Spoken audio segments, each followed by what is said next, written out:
नमस्कार बच्चों। आज हम करेंगे मध्यकालीन काव्य कुंज में से जो पहला चैप्टर है कबीरदास, उसकी साखियां हमने कुछ पहले वीडियो में की और आज हम कुछ और करना चाहेंगे। तो उस दिन भी मैंने आपको कबीरदास के बारे में बताया।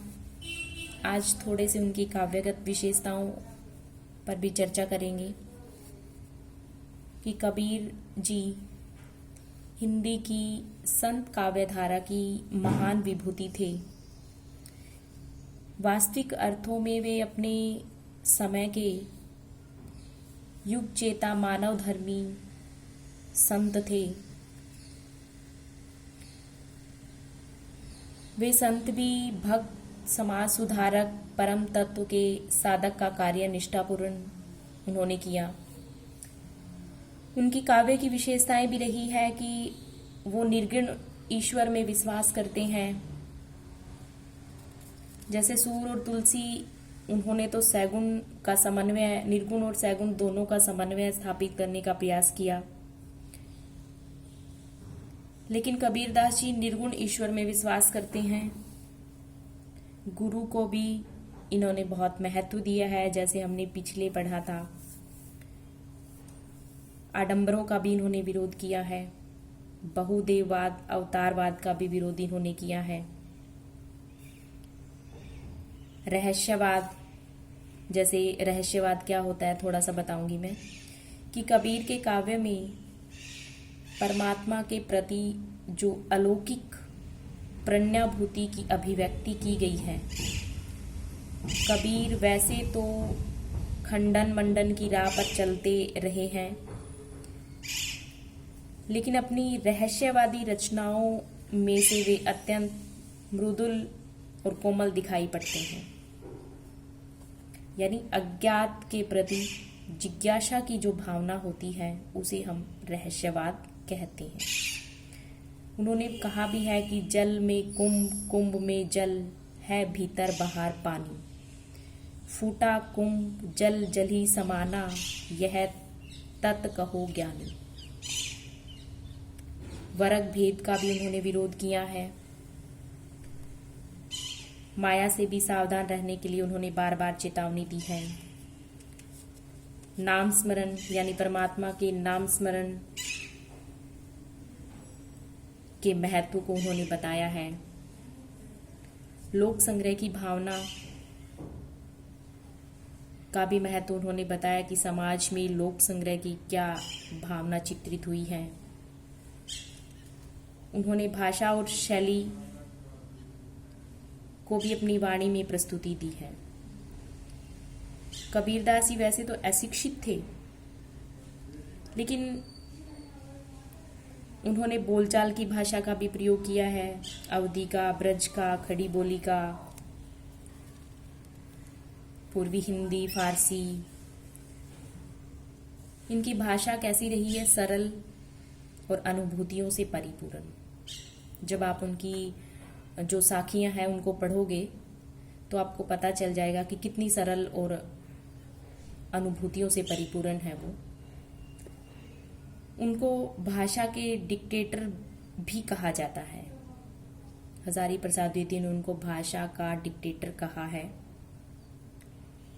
हजारी प्रसाद जी ने कहा है कि भाषा पर कबीर का जबरदस्त अधिकार था। वे वाणी के डिक्टेटर थे। जिस बात को उन्होंने जिस रूप में प्रकट करना चाहा, उसी रूप में भाषा से उन्होंने कहलवा दिया। तो कबीर के सामने भाषा भी क्या है, कुछ लाचार सी नजर आती है। कबीर की भाषा में मनोग्राही भाव भी पाए जाते हैं। जन भाषा को अपनाने के कारण वे अपने विचारों को सभी तक पहुंचाने में सफल हो पाए हैं। तो हम अभी उनकी व्याख्या करते हैं जो साखियों की।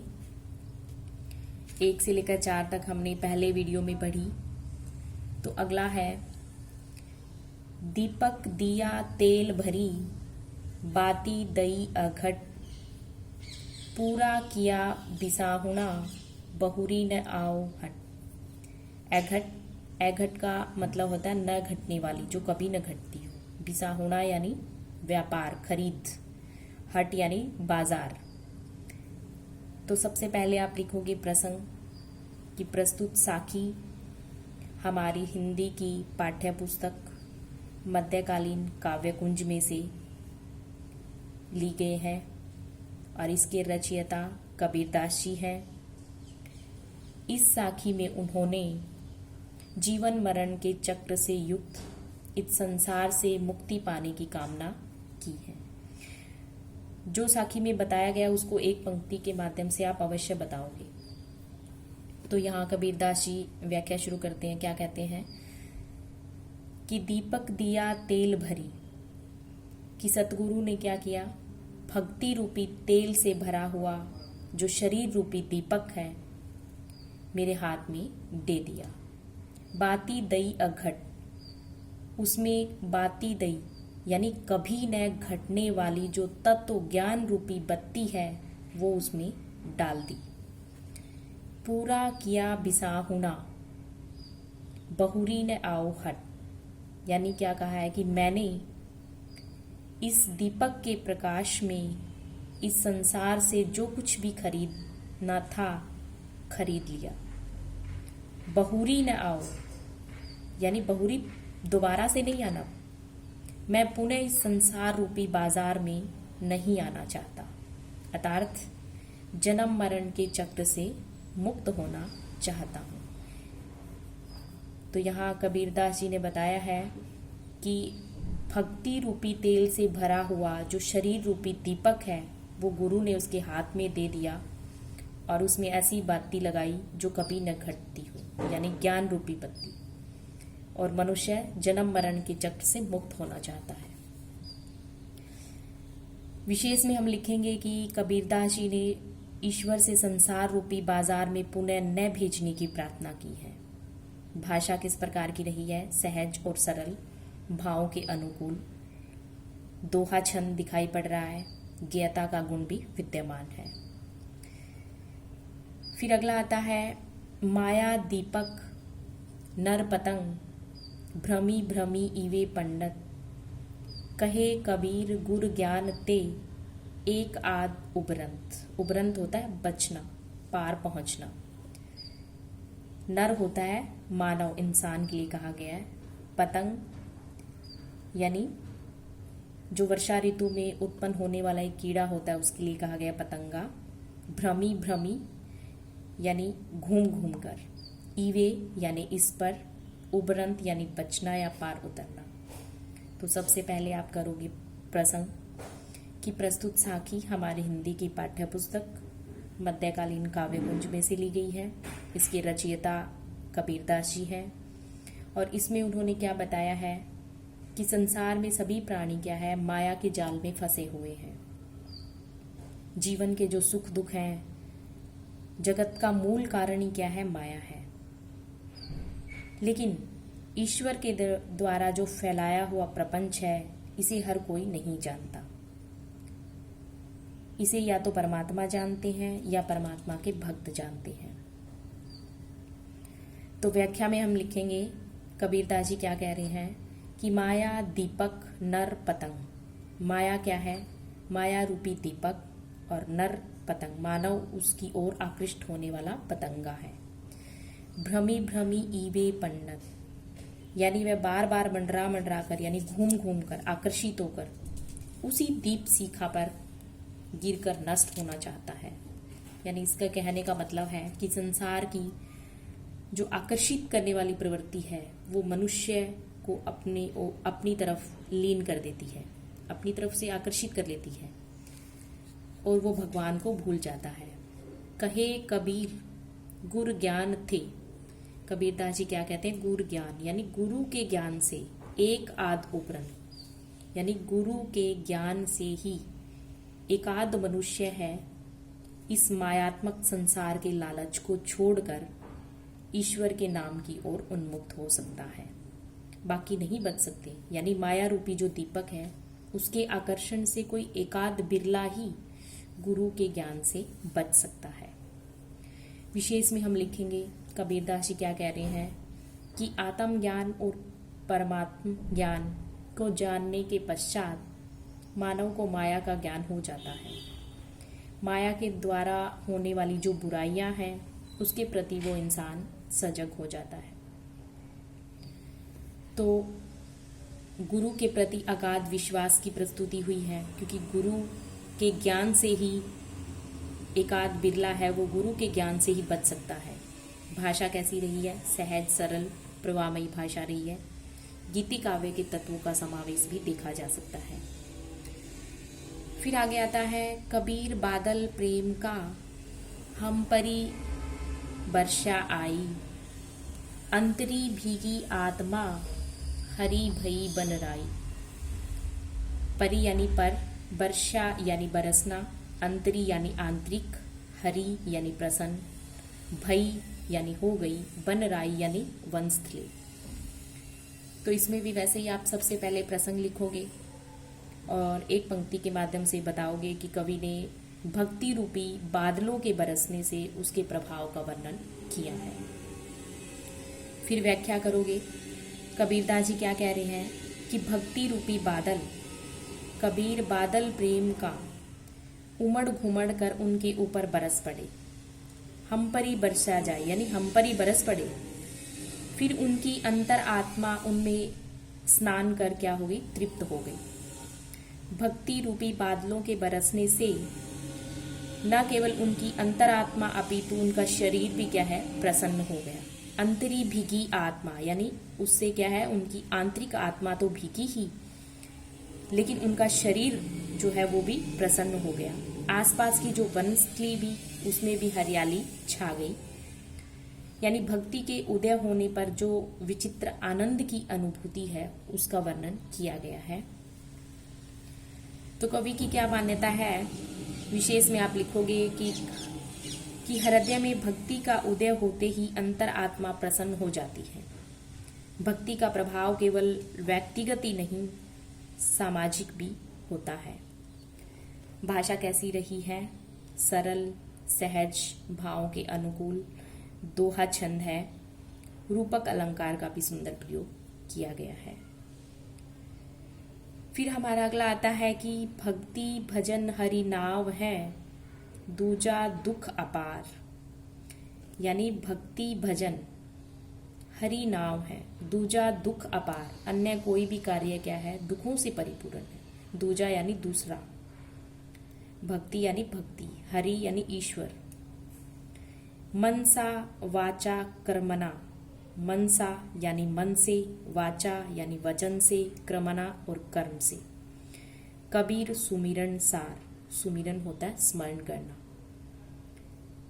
तो प्रसंग में लिखोगे आप कि प्रस्तुत साखी हमारी हिंदी की पाठ्य पुस्तक मध्यकालीन काव्यकुंज से ली गई है। इसके रचयिता कबीरदास जी, और इस पंक्तियों में वो क्या बता रहे हैं कि ईश्वर के भजन और नाम स्मरण को ही उन्होंने श्रेष्ठ माना है। कबीरदास जी कहते हैं कि भक्ति भजन हरि नाव है, कि भक्ति और कीर्तन जो है वही संसार रूपी सागर से पार लगाने वाली नौका है। दूजा दुख अपार, इसके अतिरिक्त जितने सारे कार्य हैं वो क्या है? हमें दुख प्रदान करने वाले हैं। यानी सिर्फ ईश्वर का स्मरण करना ही श्रेष्ठ कार्य माना है, बाकी सारे कार्य क्या माने हैं? हमें संसार में दुख प्रदान करने वाले हैं। मनसा वाचा कर्मणा, यानी मनुष्य को क्या करना चाहिए? मन से, वचन से और कर्म से। कबीर सुमिरन सार, कबीरदास जी कहते हैं कि मन से, वचन से और कर्म से ईश्वर के नाम का स्मरण करना हमें चाहिए। क्यों? क्योंकि नाम स्मरण ही संसार के समस्त कार्यों का सार है। तो भाव में आप लिख भी सकते हो कि ईश्वर के नाम स्मरण के अतिरिक्त किए गए जो सारे कार्य हैं वो मनुष्य को दुख प्रदान करने वाले हैं। विशेष में आप लिखोगे कबीर जी निर्गुणवादी होते हुए भी ईश्वर के भजन को महत्व देते हैं। ईश्वर के नाम स्मरण को सुखदायक, अन्य सभी कार्यों को अपार दुख का कारण भी उन्होंने बताया है। भाषा सहज सरल दी है। अनुप्रास अलंकार का सुंदर प्रयोग हुआ है। फिर अगला है, कबीर निर्भय राम जपी, जब लग दीवे बाती, तेल घटा बाती बुझी, तब सोवेगा दिन राती। कबीरदास जी क्या कहते हैं कि निर्भय, निडरता पूर्वक, निर्भय होकर, दीवे यानी शरीर रूपी दीपक, बाती यानी आत्मा रूपी बत्ती के लिए कहा है, तेल आयु रूपी तेल, घटा यानी समाप्त होना या कम होना, सोवेगा यानी सोना, दिन राती यानी दिन और रात यानी हमेशा के लिए। सबसे पहले आप प्रसंग लिखोगे कि प्रस्तुत साखी कबीरदास द्वारा रचित, और इसमें कवि ने क्या कहा है कि एकाग्र मन से प्रभु के नाम स्मरण पर बल दिया गया है। व्याख्या में हम लिखेंगे कि इसमें कबीरदास जी ने परमात्मा के नाम स्मरण पर ही बल दिया है। वो क्या कह रहे हैं, कबीर निर्भय राम जपी, कि हे मनुष्य तुम सदा क्या कर, निडरता पूर्वक राम के नाम का स्मरण कर, उसका जाप कर। जब लग दीवे बाती, कब तक कर, जब तक तेरे शरीर रूपी दीपक में आत्मा रूपी बत्ती जल रही है। यानी जब तक तेरे शरीर में प्राण है तब तक तू राम के नाम का स्मरण कर। तेल घटा बाती बुझी, क्योंकि जब तेरा आयु रूपी तेल समाप्त हो जाएगा और बत्ती रूप तेरी बुझ जाएगी तो तुझे क्या है, सोवेगा दिन राती। यानी जब आयु ही कम हो जाएगी और मनुष्य की मृत्यु हो जाएगी तो वो क्या है, दिन रात उसे सोना ही पड़ेगा। अर्थात आत्मा के निकल जाने पर शरीर क्या हो जाता है, मृत हो जाता है। तो यही बताया है, एक बार दोबारा से बताती हूँ कि हे मनुष्य क्या है, तू निडरता पूर्वक होकर राम के नाम का जाप कर, जब तक तेरे शरीर में शरीर रूपी दीपक में आत्मा रूपी बत्ती जल रही है, क्योंकि जब तेरा आयु रूपी तेल समाप्त हो जाएगा तो यह बत्ती बुझ जाएगी और तुझे दिन रात सोना ही पड़ेगा। विशेष में हम लिख सकते हैं कि कबीरदास जी ने प्रभु का नाम स्मरण करने के लिए ही कहा है। रूपक अनुप्रास अलंकार का प्रयोग भी किया गया है। भाषा सहज होते हुए भी प्रतीकात्मक है। रहस्यात्मकता का भी समावेश है। दोहा छंद का प्रयोग किया गया है, जिसने ज्ञेयता का गुण प्रदान किया है। प्रतीकात्मक भावों को गंभीरता प्रदान की गई है। कबीरदास जी ने अपनी साखियों में यही बताया गया है कि मनुष्य को परमात्मा के नाम स्मरण पर ही ध्यान देना चाहिए। तो आज के लिए इतना ही। आगे हम करेंगे अगली वीडियो में। धन्यवाद।